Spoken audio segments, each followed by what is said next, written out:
Good evening, Cambridge. Woohoo! We're so delighted to see you here tonight for Nobel Laureate Wole Soyinka in conversation with Henry Louis Gates Jr. I am Maria McCulley, Director of the Cambridge Public Library. I want to thank Superintendent Greer for the use of this theater. The Cambridge Public Library's awesome communications team, headed up by Muna Kingson. Yes. The Cambridge Public Library Foundation and the Nord Family Foundation for their support of tonight's program. I also want to acknowledge some special guests, Library Trustee Karen Costco, President of the Library Foundation, Shippen Page, Foundation Board Member Isaiah Jackson, City Councilor Dennis Carlone, I see you're here somewhere, Dennis, and State Representative Stephen Owen. Wole Soyinka writes and speaks out against oppression and tyranny. He wrote, "Books and all forms of writing are terror to those who wish to suppress truth." In a time when schools, libraries, and communities are experiencing a high level of censorship challenges, Wole Soyinka's words carry significant weight. Henry Louis Gates Jr. is the Alphonse Fletcher University Professor and Director of the Hutchins Center for African and African American Research at Harvard University. Emmy Award-winning filmmaker, literary scholar, journalist, cultural critic, and institution builder, Professor Gates has authored or co-authored 24 books and created 21 documentary films, including Wonders of the African World and African American Lives. He is the host of Finding Your Roots with Henry Louis Gates Jr., which airs on GBH. Nigerian playwright and political activist Wole Soyinka received the Nobel Prize for Literature in 1986. Soyinka is the author of 5 memoirs, several novels, and 19 plays shaped by a diverse range of influences, including avant-garde, politics, and African myth. His poetry similarly draws on Yoruba myths, his life as an exile and in prison, and politics.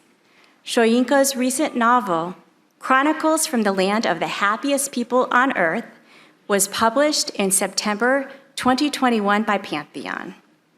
It is my distinct pleasure to welcome Nobel Laureate Soyinka and Professor Gates this evening.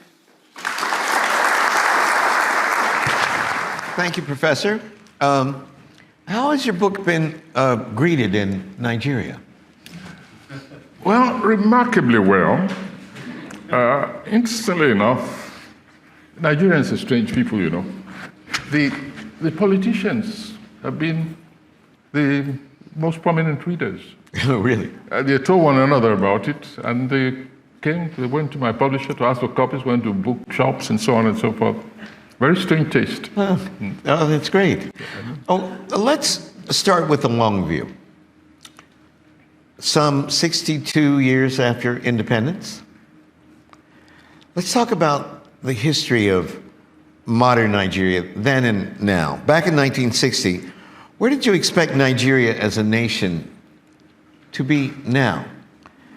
And what do you see as the future of Nigeria? And the same question for, what did you see Africa as becoming over the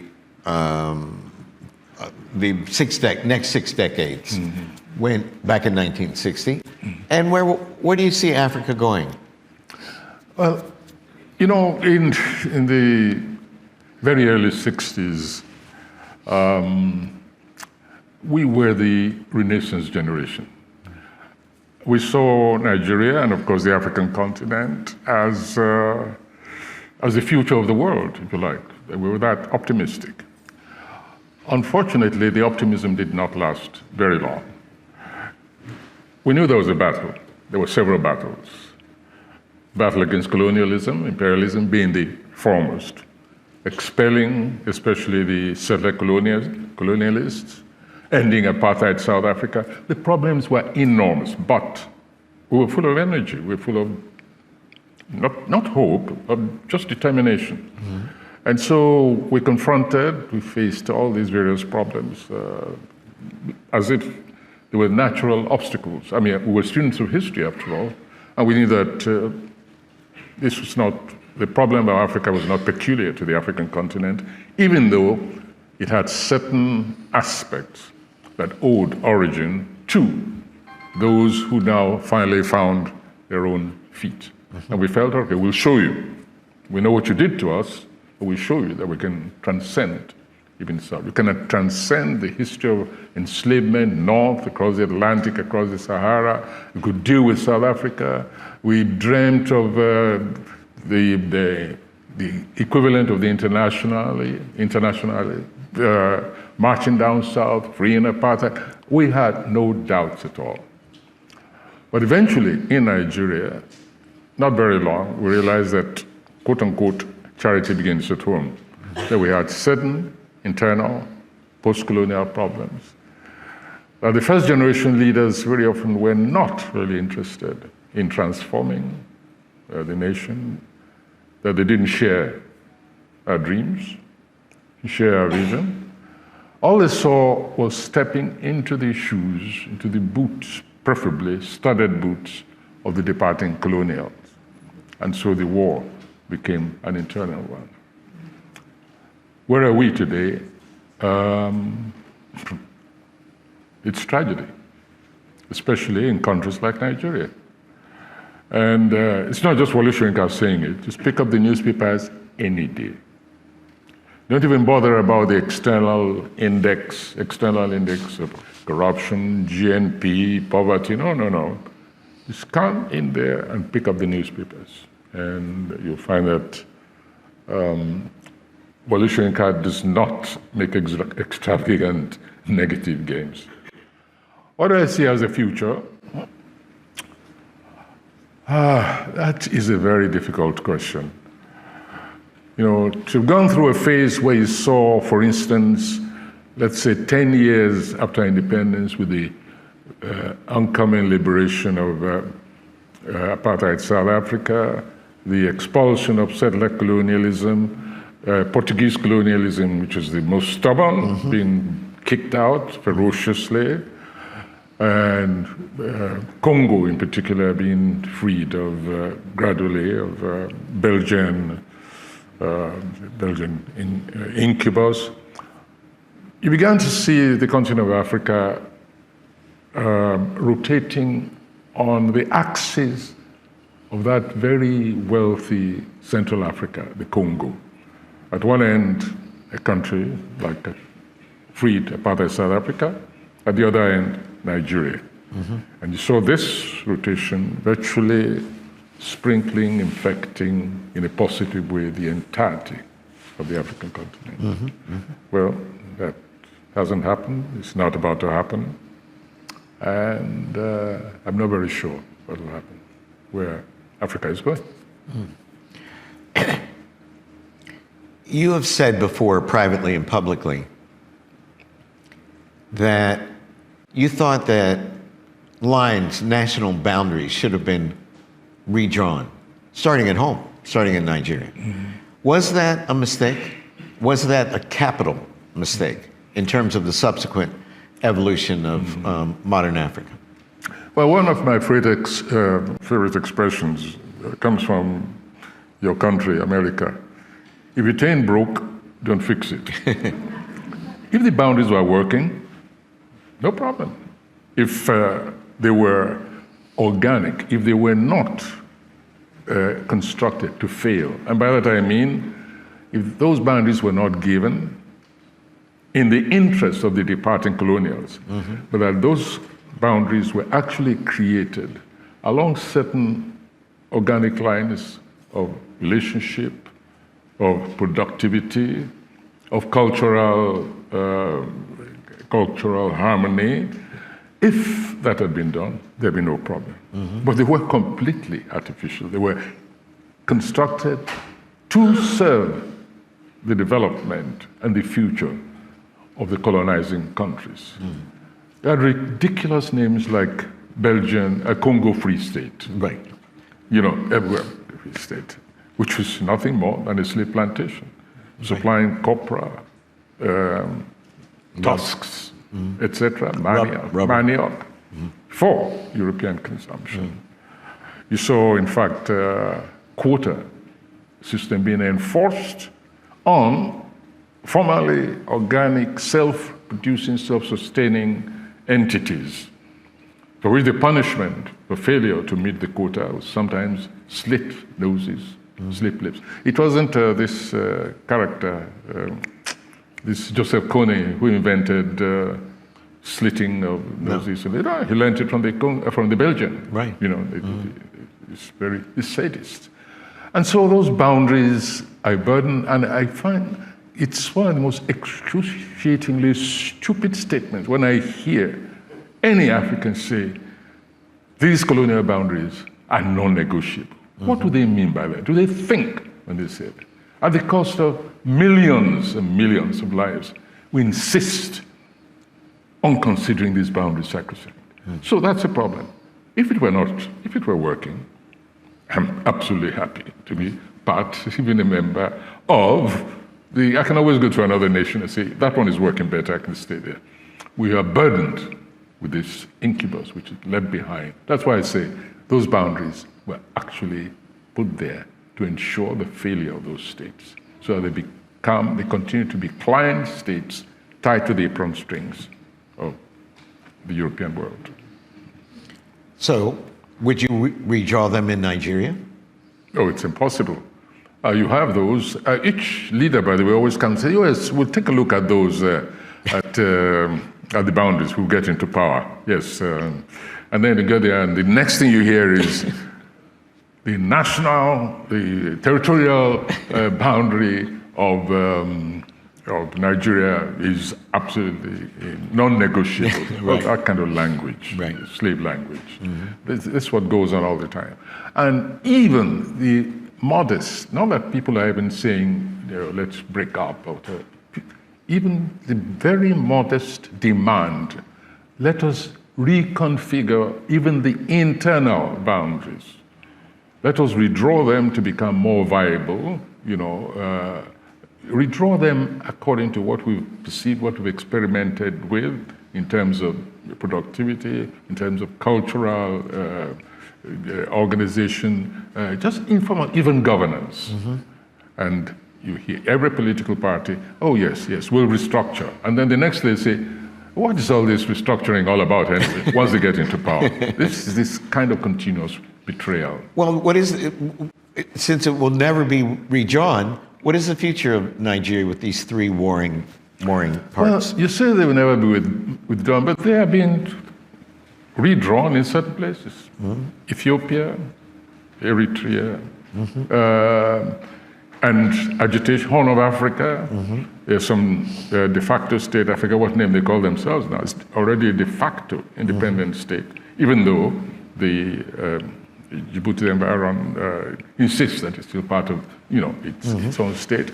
And even Nigeria, we did undergo redrawing at the beginning, just before full independence. There was plebiscite in which certain part went to the Cameroon, a certain part remained within Nigeria, and you had what is now Adamawa State, which is to be, in fact, part of Cameroon. So before independence, there was common sense. But once independence came, it became a question of what white man has put together, let no nigger put asunder, that kind of mentality. Help us to understand the state of democracy in Nigeria in general, and more specifically, what's occurring in the Nigerian elections. It's difficult for strangers to actually follow the intricacies of Nigerian politics. Well, first of all, there are elections. And I believe that we can boast of one actually not just acceptable, but sterling election. And that was an election where the people came together and said, look, we've had enough of military rule. Let's make this election a model. This is just to me, I forget what year now, after Babangida was overthrown, and we had this interim dictatorship of Abdusalami, who decided he was just going to stay there long enough to run elections and go away. And it's amazing how all the violence was just put aside. It was not just order, it was almost like a festival. And since then, we seem to have been going back to what elections were before. After elections, of course, a number of quasi-governments, mostly of the brutal kind, religious kind, have sprung up. Not proper governments, but running their own governments and challenging even the quote-unquote democratically elected governors. So that you now have, Nigeria is fast becoming a Colombia, in which you have not just secession, tacit, de facto secession by religious bodies, but even by economic bodies, such as the Fulani herdsmen, who now, and then finally, probably the leftovers of Gaddafi's Libyan army, were scattered with their weapons and so on. They also constitute yet another, quote-unquote, democratic force of their own within the country.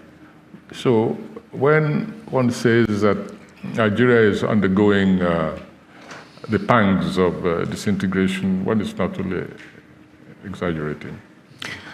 Help us to understand the role of religious fundamentalism in Nigeria, both Islamic and Christian. Where's it coming from and why? Well, I know one likes to be even-handed, but the problem is not from Christian fundamentalists. It's bluntly and frankly, practically, effectively from Islamic fundamentalists. These are the ones who have their own, who printed their own Quran, where their printing presses and who their authors are, I don't know. But the Islam that we used to know, that I grew up with, the Islamic practices that existed side by side with both Christianity and animism, is not the Islam that is being claimed by the Boko Haram any more than that being claimed by ISIS and Daesh and Al-Shabaab and Ansar-Din. These are psychopaths. These are psychopaths masquerading under the guise, using the guise of religion, of Islamic religion in the main, and creating not just armies, but citizen zombies, just mindless, thoughtless. Sometimes they seem to be on some kind of spiritual drug because they believe in what they do. Oh, no question. They do. They believe. They're very different from the bandits. It's a very different group. I mean, they're just brutal raiders. But we're talking about those religious fundamentalists. But in Nigeria, you do have Christian fundamentalists, of course, but they don't kill. I haven't heard of them killing. To find the real Christian murderers, Christian fundamentalists, you have to go to Kenya with Joseph Kony and the Lord's Army. Right. And that, what's the name of that woman again?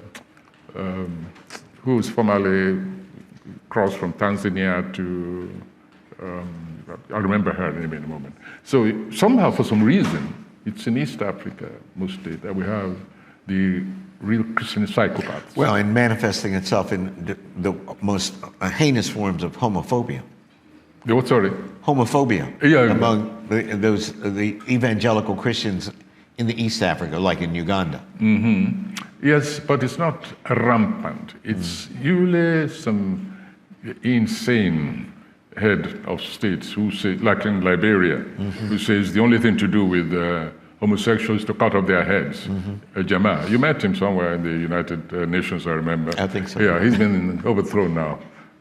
The West African leaders got together when he rejected a clear The Gambia. Jammeh, I had dinner with him. Jammeh. I had dinner with him at the White House. He said Tell to me, him about it. he said to me, you know, Professor, before this evening, I was sympathetic with you because of your arrest in Cambridge. Now I am sympathetic with the cop. And he looked at me, Larry Bobo's with me, and said, his eyes said, if I had your ass in Gambia, you would be in jail. It was great.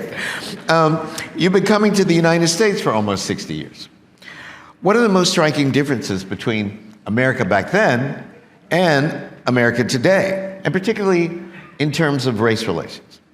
In terms of race relations, yeah. In terms of the presence of black people in, you know, the American structure. Well, I was at a conference in Amsterdam about a year or two ago, and I remember this version of this question came up, and I frankly expressed my my view and my observation that there has been a quantum leap in the social situation of the black in the United States. This does not for a single woman mean that racism is not still rampant. I mean, it's evident, it happens all the time. And of course, it leapt forefront to social observation under Trump.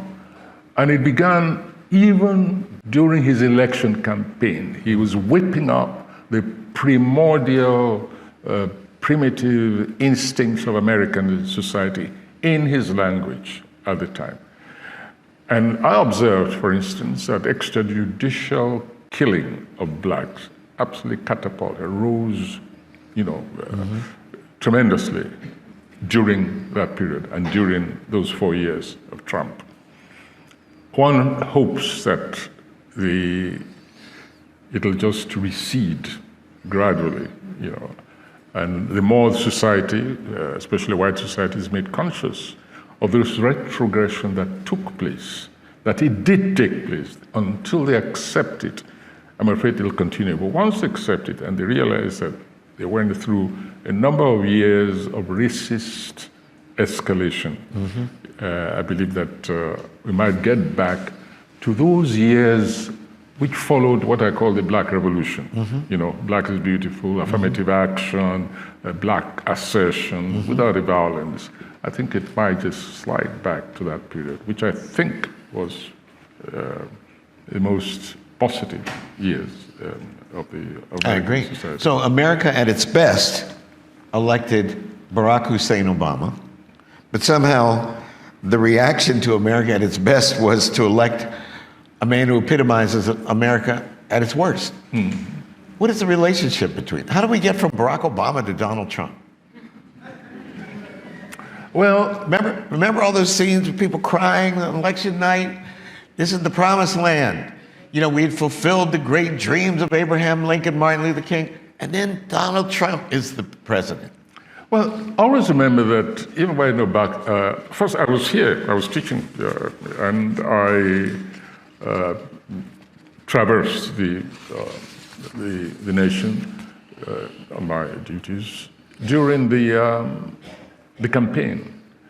And it was not just that Obama was elected. That I saw coming. I think I mentioned this to you. It is what I saw in the attitude of people. It's what I saw, especially about in the young generation. Many of them actually taking over and turning the minds of their parents and making their parents think, wait a minute, maybe it is about time. Maybe these kids are right.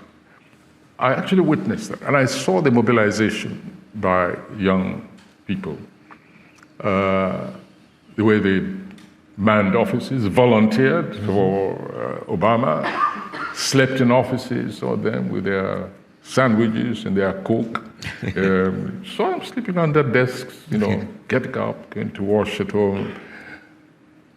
This nation was on the move of genuine transformation. It was slow, it was low, but you actually saw a thinking or a rethinking society.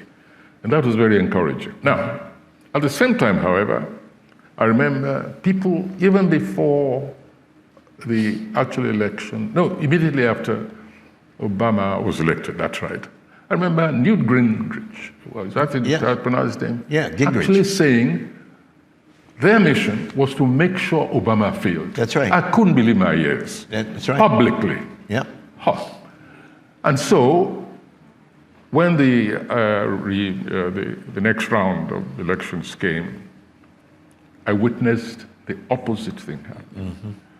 I saw a reaction, a backlash, for reasons which I could not fathom, because I don't know what Obama did to them. I didn't see any negative thing that he did. No. I didn't see that he governed on a lower quality level than his predecessors. If anything, I saw improvements. I saw genuine, progressive thinking and action.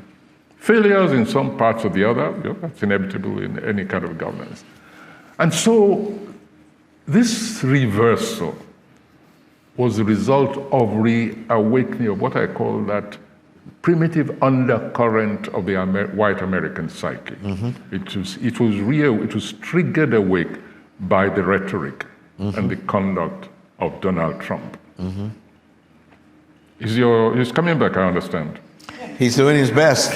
I'm afraid. I don't underestimate the power of that demonic force.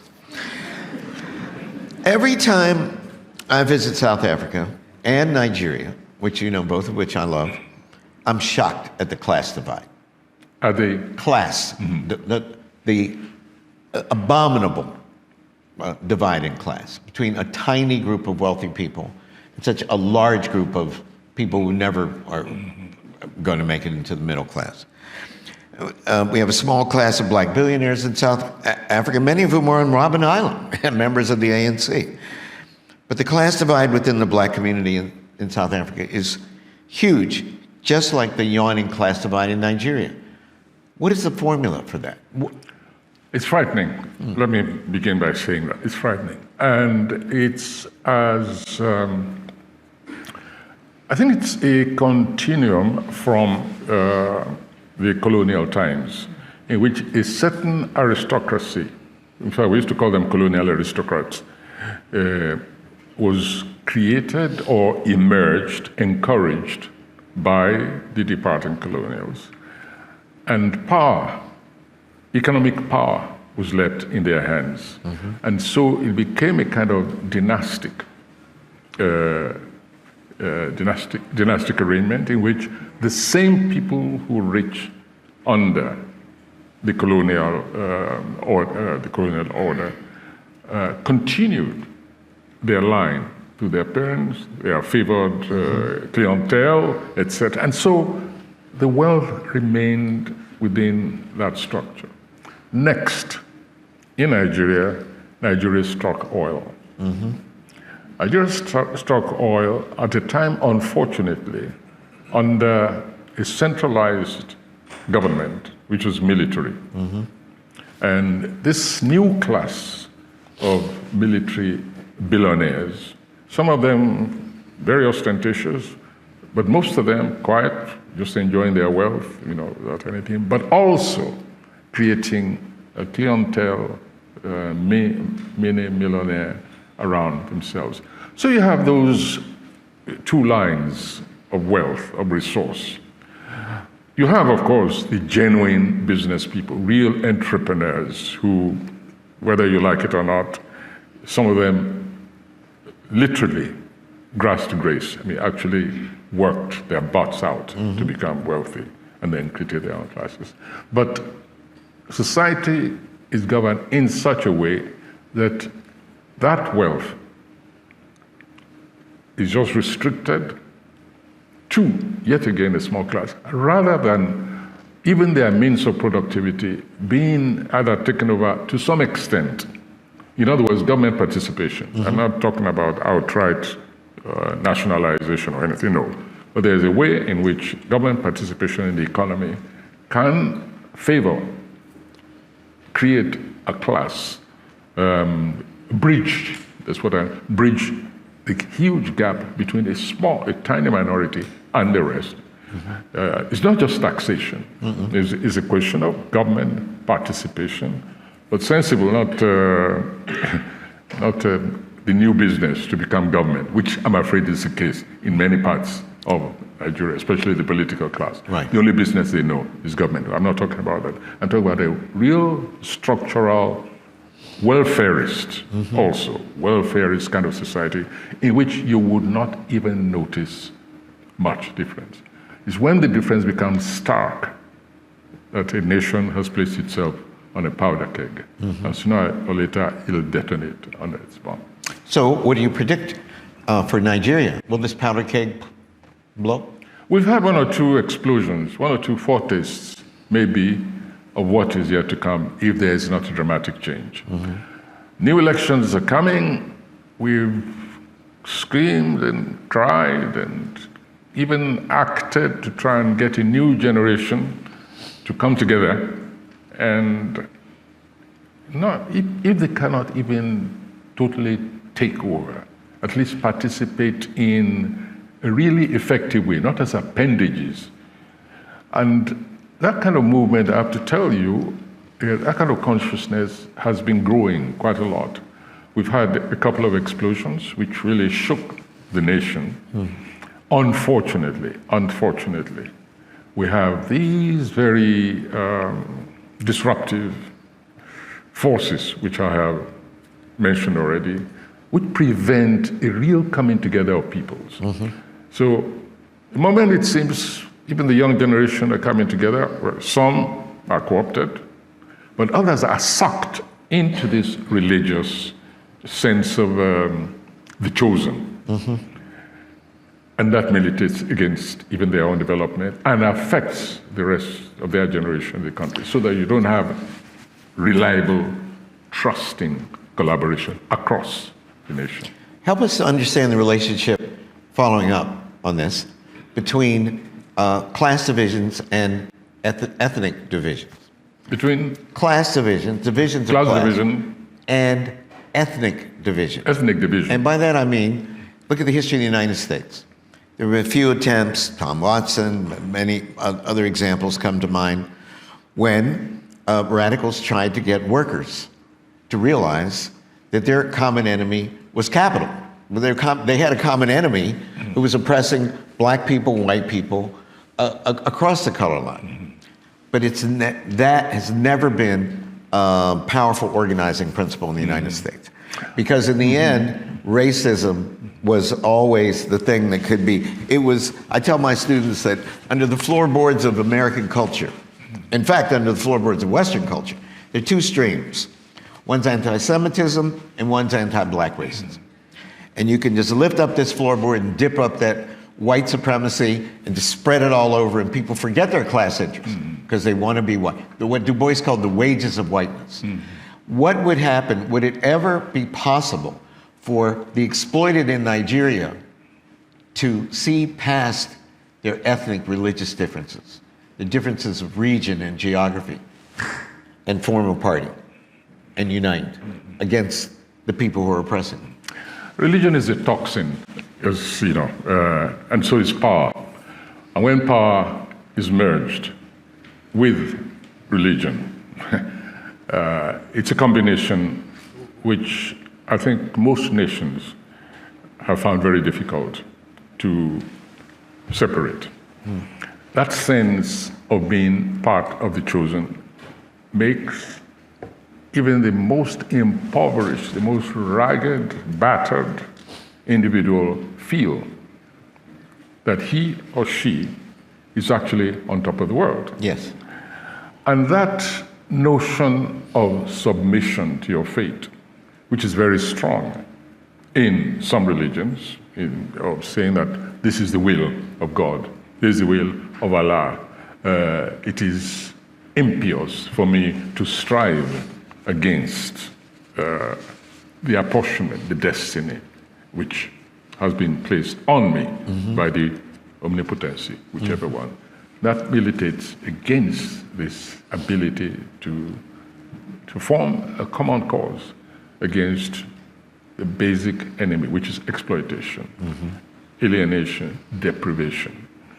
A lot of that, unfortunately, a lot of that is changing, but unfortunately, is changing the wrong direction.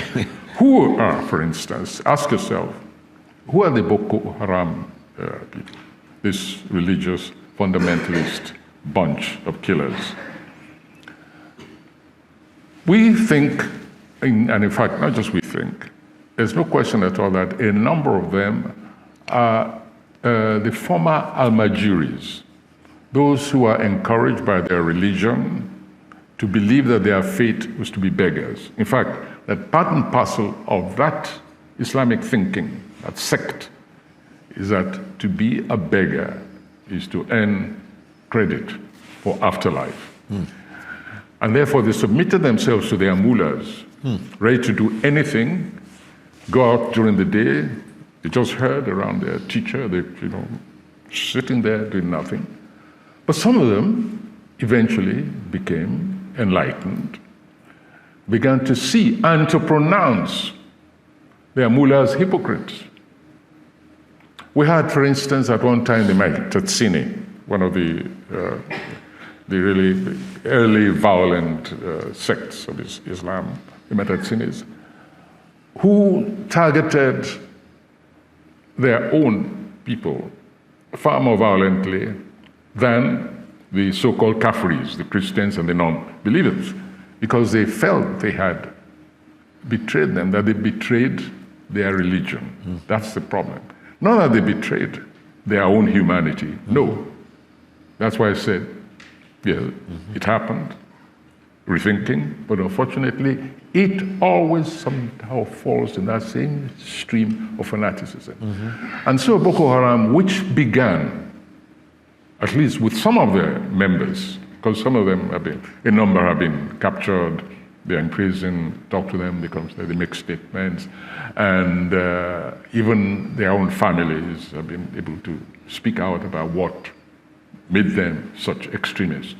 But in the end, somehow certain religions, including this particular brand of Islam, sucks them into literally re-enchaining themselves after seeming liberation. What is the solution? Re-education from childhood.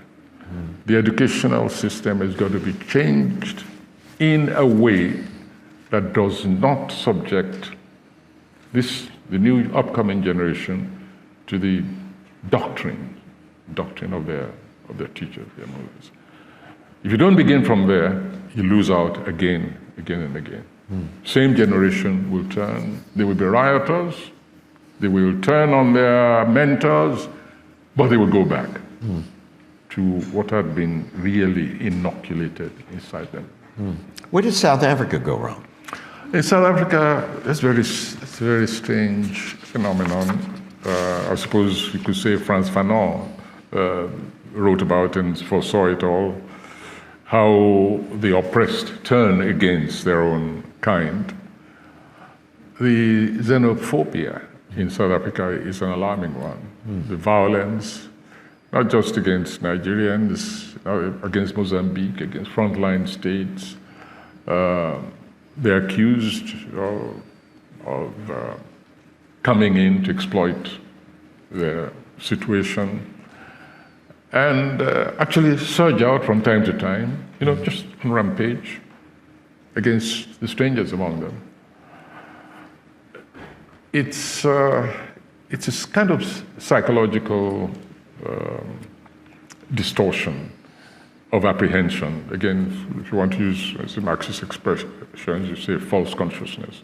With the real enemy is there, but you've been brainwashed into thinking that it's on that side.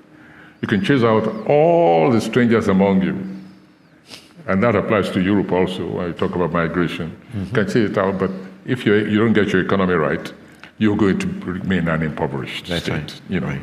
If your economy is right, you can absorb. You don't even notice migrants anymore because they become integrated into the productive process of society. Where do you see hope? Where do you find hope on the continent? Is there a country that's a model, one that inspires? Yes, there are models, and sometimes they spring up and then they disappear, or they collapse. There's a coup.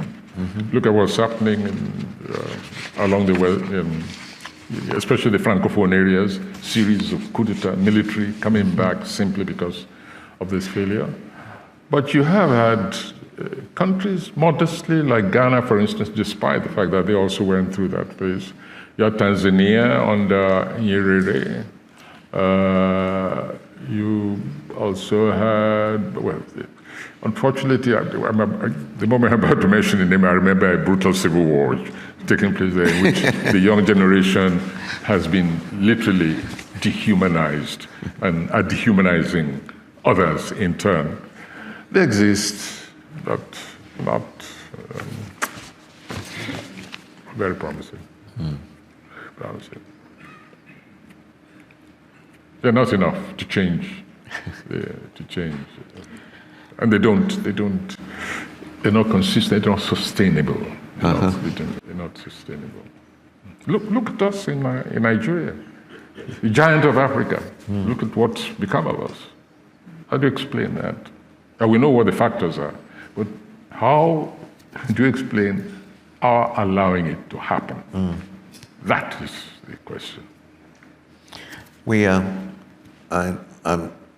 need to open it up to our audience. I just realized it was 7:14. He and I could talk all night, but I do want to ask you one quick question. Two quick questions. First, we have to ask about What? Ukraine. Ukraine. What's your take on Ukraine? The Russians' invasion of Ukraine. Can Ukraine prevail? And is Putin the most powerful man in the world now? Is the most what? Powerful man in the world. Nah.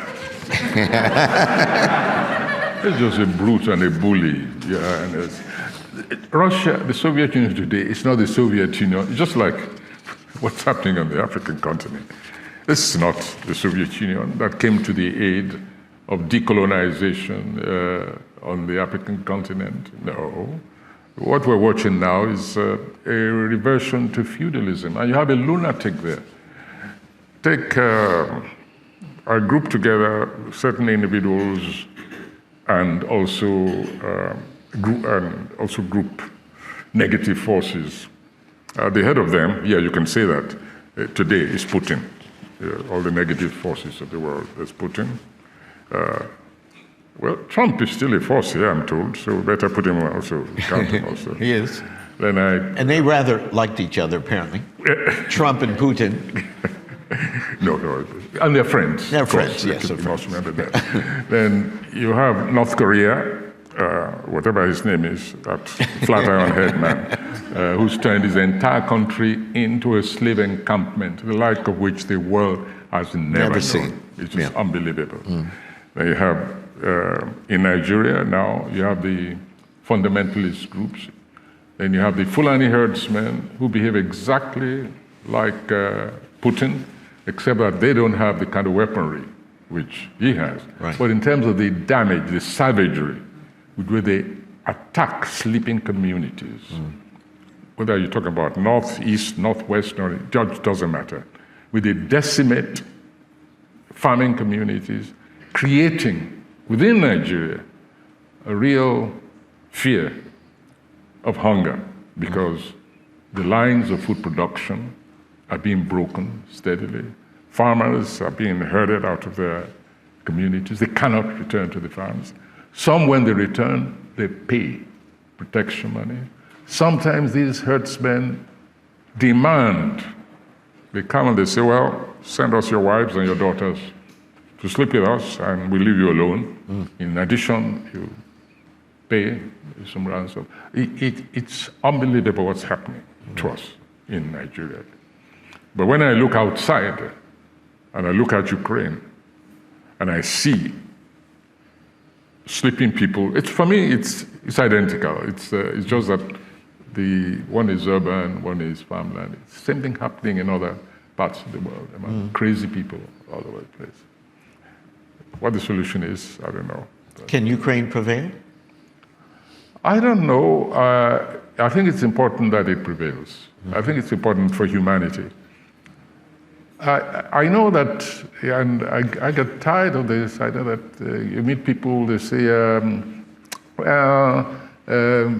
America did this here, France did this here. Is that the issue? We're talking about humanity. Yeah. We're talking about people who just say, we want to choose our friends, we want to choose our alliances. We can negotiate, we can discuss with you. And then you wake up, half of your apartment building has been torn apart. And I don't understand that, just that mentality. And then, of course, you have the zombies who pervade the whole world, who suddenly wake up one day and jerk their wake and say, I haven't fulfilled my religious war. And they go on and they stab a Salman Rushdie on the screen. And then one mullah, theocratic ruler, sits there gloating and says, once he fired a shot, sooner or later it hits it. It's so stupid, he doesn't understand that, in fact, when that shot is fired, even if it hits its target, ultimately, the work which they're objecting to is a whole quiver. And the more you assault humanity, the more you assault that sense of freedom which is innate to all human beings across gender, race, faith, or whatever, the more you assault it, the more that will hardens, proliferates, and its products permeate the whole world. If you know the number of people who've been reading around the world Salman Rushdie's was openly, whereas before, the whole thing, whole issue, the arrogant hubris of one man decreeing death to others had been forgotten, everybody going about their business. Then this zombie is jerked awake. And of course, tomes and tomes of Salman Rushdie's works, including the Satanic Verses, people are becoming curious. What's going on? What happened at the time? What's in there? Even those who have no interest whatsoever. That's how stupid these fundamentalists are. But anyway, that's all part and parcel of the problem of the world.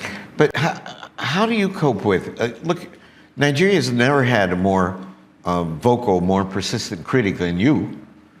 And you have been under threat by all kinds of forces in Nigeria. Every government has your number. How do you cope with that? How have you coped with? How do you keep an even keel? Oh, I don't know about even keel.